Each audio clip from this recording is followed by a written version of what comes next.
مساء الخير عليكم البنات، واش حوالكم؟ ان شاء الله تكونوا لاباس يا ربي وبخير عليكم. وصفة خبز الدار على طريقتي وطريقة عائلتنا كاملة. لهنا ساهل خلاص، ما فيه والو البنات، وما كانش دار ما ديرش خبز الدار.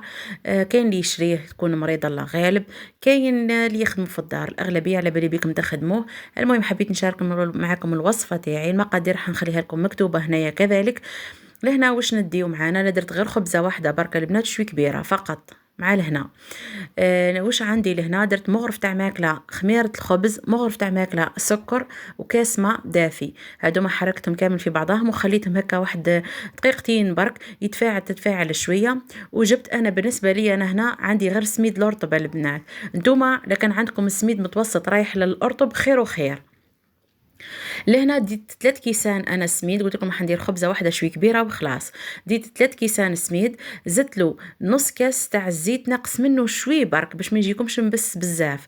نص كاس تاع نص كاس عادي زيت نقصوا منه شوي برك، وبياض بيضه. الاصفر هذاك خليوهم بعد ندهنوه. انا هنا خدمت في البيتران، اللي ما عندوش يعجنها يعجن الخبز تاعو عادي خلا بالماء دافي، لموه اعجنوه عادي وخليوه يخمر عادي، وخليوه في العجينه تاعكم، خليو الخبز تاعكم في البلان الاول خليوه شوي طري. ومن بعد نرجعوا بعد ما يخمر الخبز تاعنا نجيو نعجنوه. لهنا باش نعجنوه انا درت له دفيت شويه حليب تقريبا 4 كاس، زيد شويه على 4 هكا. وشويه ما زهر. انا حبيت نديرو بالما زهر باسكو هنايا رايحين نشربوه بالقهوه والحليب، اللي يحب ما يديرش ما يديرش البنات. انا كي نعود راح ناكل به الماكله ما نديرش ما زهر، بصح لا عدت راح نشرب به حليب والواحد ندير ما زهر عادي كيما قلت لكم، وتخليوه يتعجن. هو لهنا يحب العجين باش يجيك خفيف ويحب يكون مطلوق. زيدي الحليب تاعك هكا 4 كاس حسب السميد. هنا الحليب يقدر يديرك 4 يقدر يديرك نص، سا ديبون.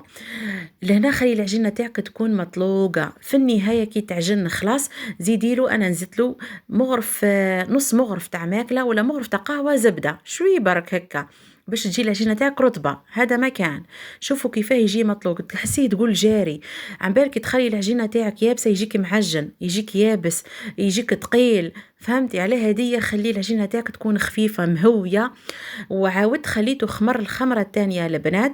ومن بعد ما خمر، هنايا جبت البلاطو تاعي، درت بابي كويسون انايا باش ما يلصقليش في البلاطو.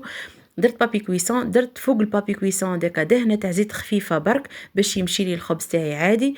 وجبت فرغت الكميه كامله. لهنا راني قاعده نصور دوك، نحط البورطابل على جهه ونقرص الخبزه تاعي على البلاطو، ما حبيتوش يجيني خشين بزاف كيما راكم تشوفوا. بعد زدت غطيت عليه وخليته يخمر الخمره الثالثه البنات.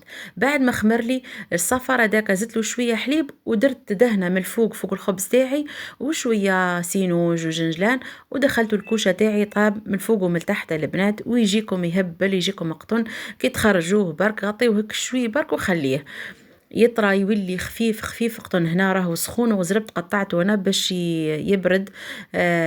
باش يبرد يعني ما ينديش هكا باش يبرد. وخليته شوفوا هو يغلي وانا نغلي معاه غير باش نكمل لكم لا فيديو وندير لكم المونتاج يجيكم خفيف خفيف قطن. انا هنا خليت نص ليا ونص الاخر راح نمدو نقسموا زوز جيراني هنا قدامي. كيما قلت لكم البنات جربوه والله سهل خلا. خبز الدار ما فيه والو، هو ما فيه حتى شيء البنات. العجينه تاعك بصح لازم تكون شفتوا استيكه البنات تكون طريه خفيفه خفيفه خلا، تكون ما تخافيش منه تقولي جريت وخليه يجرى على روحه باش يجيك الخبز تاعك خفيف ويحب العجين شويه. هذا مكان شاهدكم في الجنه. اللي مازالت ما دارتوش تنوض ديروا 5 وانت كي مطيبه خبز الدار وفاطره بها غدوه ولا ماكله بها كيما تحبي انتي. تلقاو ان شاء الله في فيديو اخر، مع الف سلامه.